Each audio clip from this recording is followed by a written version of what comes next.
Welcome back to my channel. আড্ডা জমাতে হোক বা লক্ষ্মী ছানাদের হ্যাপি করতে কিংবা গেস্টদের ভাতের পাত সাজাতে এই কাবাবের জুড়ি মেলা ভাত।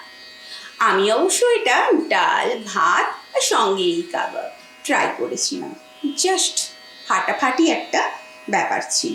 আমি তো ভেরি হ্যাপি হয়ে গেছিলাম। তো তোমরাও কিন্তু ট্রাই করো আমার এই কাবাব। তার জন্যে দেখো সয়াগুলো আমি ভিজিয়ে হালকা একটু জল দিয়ে তারপর একটু লবণ দিয়ে জাস্ট 2 মিনিট মতো ভাপিয়ে ঠান্ডা করতে রেখে দিলাম।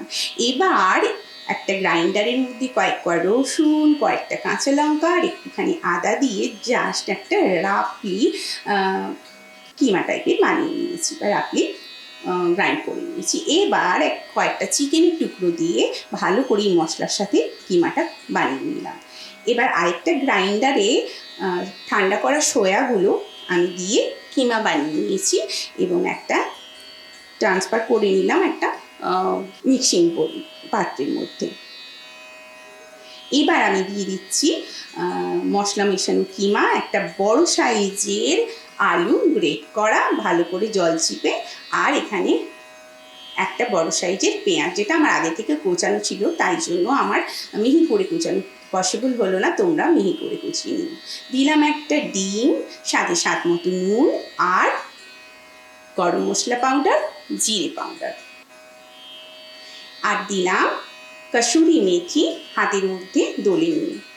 এবার দিচ্ছি কর্নফ্লাওয়ার।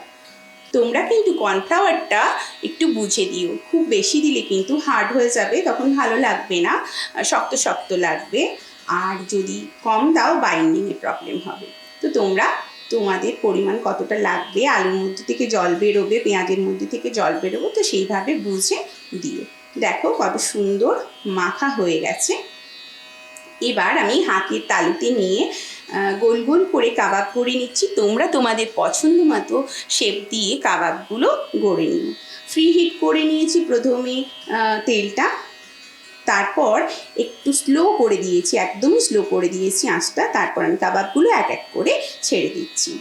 এই কাবাবটা কিন্তু ভীষণভাবে স্লো কুকিং এর সাহায্যে করবে, কারণ এর মধ্যে রয়েছে কাঁচা চিকেন আর কাঁচা আলু, তো সেগুলো একটু কুক হতে সময় লাগবে। আর যদি হাই আঁচে করে থাকো তাহলে কিন্তু ওপরটা ক্রাঞ্চি হলেও ভেতরটা কিন্তু প্যাচপ্যাচি ব্যাপার রয়ে যাবে, কাঁচা কাঁচা রয়ে যাবে, সেক্ষেত্রে কিন্তু ভালো লাগবে না। তাই জন্য একটু স্লো কুকিং, একটু স্লো প্রসেস চলবে এই কাবাবটার।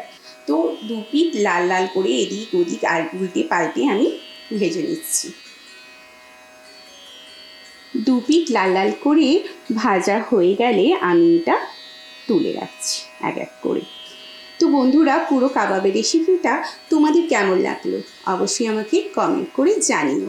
আর তোমাদের কচি কাঁচা লক্ষ্মী ছানাদের অবশ্যই খাইও, তারা কি বললো সেটাও জানিও। এক এক করে আমি বাকিগুলো ভেজে নিচ্ছি। তোমরা ট্রাই করো, অবশ্যই আমায় জানাও। ভালো লাগলে লাইক শেয়ার করে দিও। নতুন বন্ধুরা আমার পাশে থেকেও সাবস্ক্রাইব করে নিও আর অল বাটনটা অন করে নিও। তো আসছি এখনের জন্য, টাটা বাই বাই। আবারও চলে আসবো কোনো না কোনো নতুন রেসিপির সাথে, নতুন আপলোড নিয়ে। টাটা।